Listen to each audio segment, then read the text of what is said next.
Hey, I'm right back in another video. I just wanted to take a quick break because I was thinking about how, I get irritated with people who don't have far-sighted vision. Like, I know like when I was talking to Polly was kind of irritated.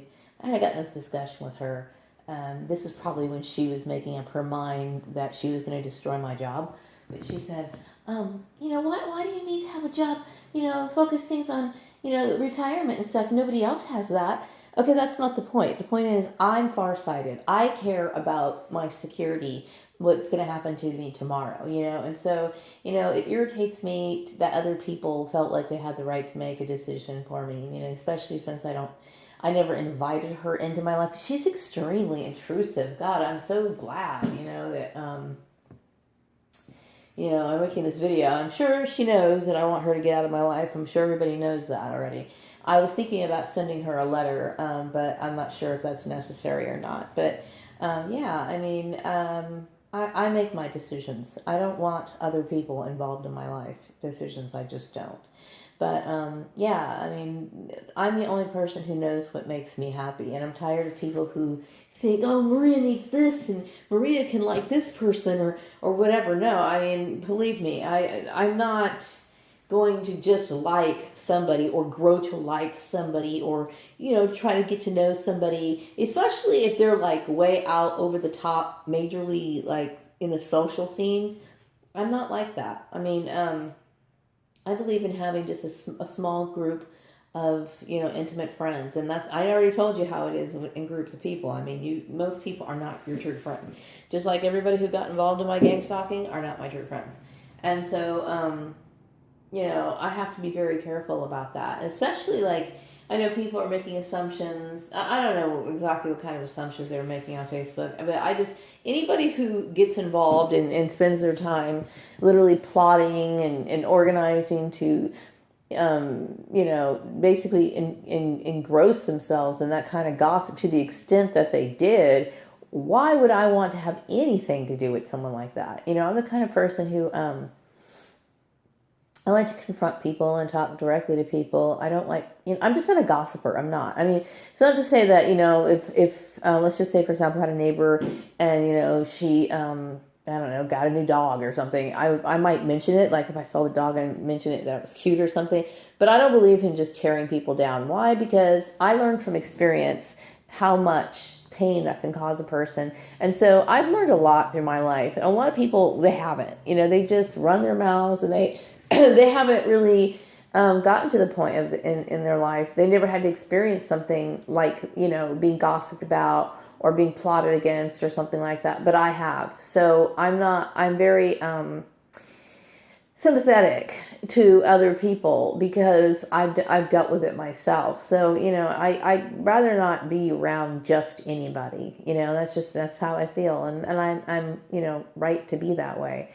So, yeah, I'm looking forward to the weekend. As soon as the 4:30, the clock hits 4:30, I'm going to drive out of this driveway and I'm going to go straight to my home, get undressed, get into the shower, and do my regular routine. And as boring and mundane as that seems, it's like I'm totally looking forward to it right now. I plan on going to bed early tonight and waking up tomorrow and hoping to get some stuff done, get some cleaning done, and then start, resuming my new job search, which I really don't know what direction I'm supposed to go. I'm assuming they're going to be booting me out of accounting. So since all of this is a covert operation, I'm supposed to just come up with something on my own that's going to kind of sort of give me enough money to live on in a different location because, Bakersfield just isn't cutting it.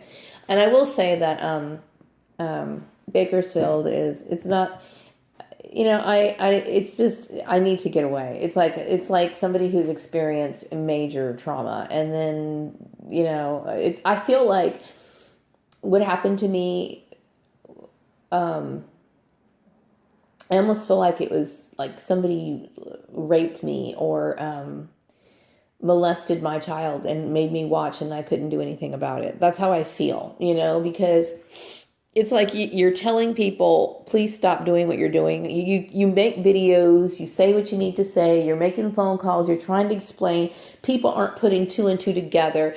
You're trying to explain to them in the best way you possibly can, look what you're doing. I mean, and you're trying to say it in a way that they're going to relate to it, and they do it anyway. So I equate it to a woman who's forced into an act that she doesn't want to participate in, or maybe having her child being forced into it, and then having because your life is precious, and what I was planning on doing was precious to me, and these people just didn't care. So I mean, I look at people who make decisions for other people, life decisions for other people. I equate them as rapists. I really do, because you are violating their rights, and you are basically, you have no regard. You have absolutely no regard for their life whatsoever. And that's kind of like how a rapist or a child molester works, you know? So that's how I feel. And, you know, when I think about people like I think one of those hardcore people that I encountered in this, there was a lady from the Equal Opportunity Employer place, because she had this sense of entitlement, like she knew what she was doing was right. And I'm like, how in the world what are you talking about? Like I honestly felt like she was controlled or something. And, you know, I don't know if she's still working with her company. I know that when in gang stalking, you know, so many people get to hang on to their jobs that don't deserve it. And I'm not trying to cut this woman down by any means, but, you know, I'm hoping that she learns from what she did, what happened. I really am. Okay. I'm rattled by it. I'm disturbed by it. I'm disturbed by the entire thing.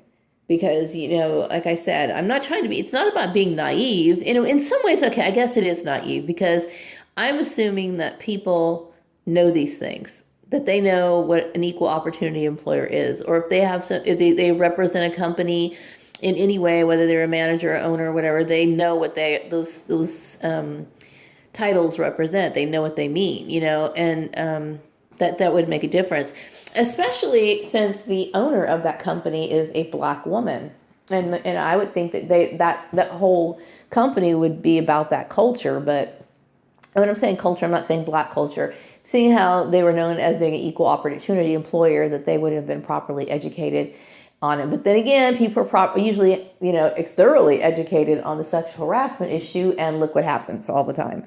So, and it just, God, I can't even go. I mentioned it before, but if this happened to you, if it happened to you, and you were mobbed out of your job, and then you just wanted to get on with your life, and somebody just kind of kept playing and dangling your life in front of your face, then you would know what this feels like. You know, you would know how traumatizing it is. And it is traumatizing. It is, especially since they don't rectify the situation completely. They're probably going to make it so that I can go out and get any job I want to, but it can't be in accounting after I've already put the years in, after I've already had my foot in the door. And that's the devastating part, you know, because it ruins your life, and you're just basically stuck that way. And then the dehumanizing part of it is, I bet you anything, that ugly fucking bitch, Polly, probably still thinks, well, you know, I still want to be friends with her. I've never really considered myself a friend with her, or I don't want to be close to her. I don't even want to acknowledge her. If I had the ability to,